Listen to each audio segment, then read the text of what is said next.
मनरेगा घोटाला। कटनी के पाली पंचायत में बड़े पैमाने पर भ्रष्टाचार का खुलासा। कटनी जिले के पाली पंचायत में फर्जी हाजिरी और गबन का भंडाफोड़। मनरेगा में भ्रष्टाचार, पाली पंचायत के रोजगार सहायक सचिव की पोल खुली। कटनी के पाली पंचायत में मजदूरों के हक की लूट, सरकारी धन का दुरुपयोग। कटनी मध्य प्रदेश से सत्येंद्र बर्मन की रिपोर्ट। मध्य प्रदेश के कटनी जिले के जनपद पंचायत ढीमर खेड़ा के अंतर्गत ग्राम पंचायत पाली में महात्मा गांधी राष्ट्रीय ग्रामीण रोजगार गारंटी योजना मनरेगा के तहत किए जा रहे कार्यों में बड़े पैमाने पर अनियमितताएं सामने आई हैं। यह मामला रोजगार सहायक सचिव अजय रजक से जुड़ा हुआ है, जिन पर मनरेगा की राशि का गबन करने और फर्जी हाजिरी लगाकर मजदूरों के अधिकारों का हनन करने का आरोप है। यह घोटाला पंचायत स्तर पर हुए भ्रष्टाचार को उजागर करता है, जिसमें जनता के पैसे का दुरुपयोग किया जा रहा है और इससे न सिर्फ मजदूरों का हक मारा जा रहा है बल्कि विकास कार्यों में भी बाधा उत्पन्न हो रही है। मनरेगा के तहत कटनी जिले के ग्राम पंचायत पाली और मजगवा के बीच एक नाले के गहरीकरण का कार्य चल रहा था।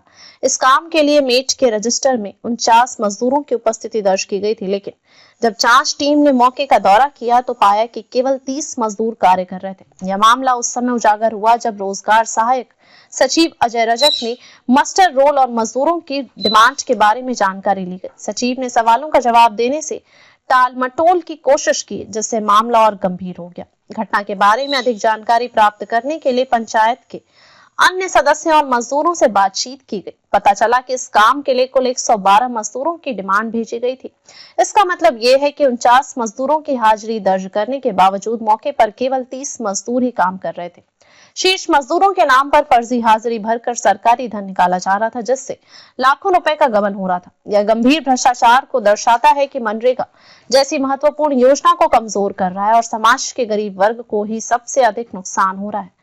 जांच के दौरान यह भी सामने आया है कि कई मजदूर जो कार्यस्थल पर मौजूद नहीं थे, उनके नाम पर हाजिरी लगाकर उन्हें मजदूरी प्रदान की जा रही थी। यह राशि वास्तविक रूप से रोजगार सहायक सचिव अजय रजक द्वारा कमीशन के रूप में वसूली जा रही थी। इसके परिणाम स्वरूप जो मजदूर काम पर उपस्थित होते थे और अपने काम की मेहनत करते थे, उन्हें उनकी मेहनत का पूरा भुगतान नहीं मिल पाता था, जबकि वे लोग जो काम पर नहीं आते थे फर्जी हाजिरी के माध्यम से मजदूरी प्राप्त करते थे।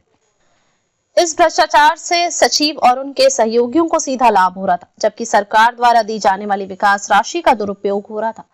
यह एक गंभीर प्रशासनिक विफलता और व्यवस्था की कमजोरी को पारदर्शित करता है। इस मामले में एक और गड़बड़ी सामने आई है, जो मास्टर रोल और मजदूरों की संख्या में थी। कार्यस्थल पर कुल 49 मजदूरों की उपस्थिति दर्ज की गई थी, जबकि वास्तविक रूप में केवल 30 मजदूर ही कार्यरत थे। ये संख्या और दस्तावेजों में भारी अंतर था, जो सीधे सीधे गबन की ओर इशारा करता है।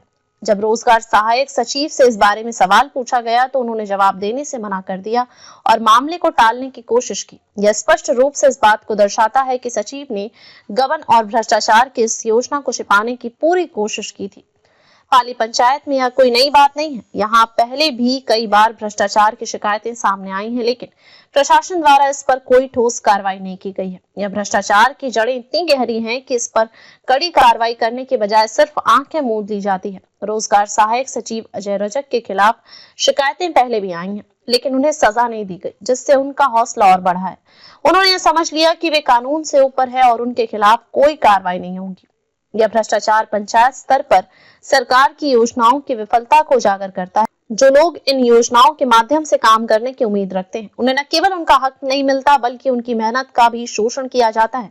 पंचायत के अन्य सदस्य और कामकाजी मजदूरों के लिए स्थिति अत्यंत दुखदायी है, क्योंकि वे सरकारी योजनाओं के अंतर्गत मिलने वाली मजदूरी पर निर्भर रहते हैं। इस मामले को देखते हुए यह आवश्यक हो गया है कि शासन तत्काल हस्तक्षेप करे और इस भ्रष्टाचार की गहराई तक जाकर दोषियों के खिलाफ कड़ी कानूनी कार्रवाई करे। पाली पंचायत में हुए इस घोटाले के कारण मजदूरों का हक मारा जा रहा है और सरकारी धन का दुरुपयोग किया जा रहा है। यह जरूरी है कि इस प्रकार के भ्रष्टाचार को रोकने के लिए पारदर्शी भुगतान प्रक्रिया अपनाई जाए, जिससे फर्जी हाजिरी की गुंजाइश न रहे। इससे न केवल सरकारी योजनाओं में पारदर्शिता आएगी बल्कि मजदूरों को उनके हक का भुगतान भी सही तरीके से होगा। इस मामले में तत्काल कार्रवाई की आवश्यकता है ताकि ऐसे मामलों को भविष्य में रोका जा सके।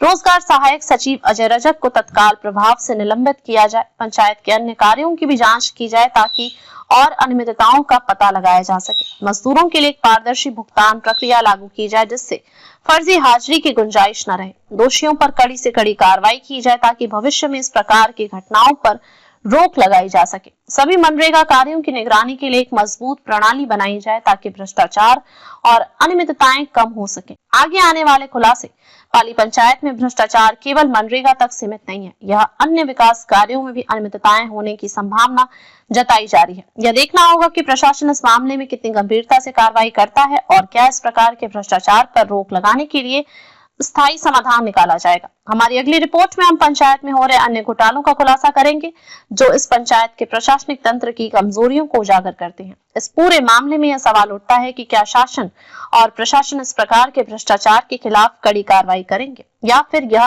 मामला भी पहले की तरह दबा दिया जाएगा। फिलहाल कटनी जिले के पाली पंचायत के इस घोटाले ने एक बार फिर साबित कर दिया है कि भ्रष्टाचार का नेटवर्क कितना मजबूत हो सकता है और इसे तोड़ने के लिए प्रशासन को अब ज्यादा सख्त कदम उठाने की आवश्यकता है।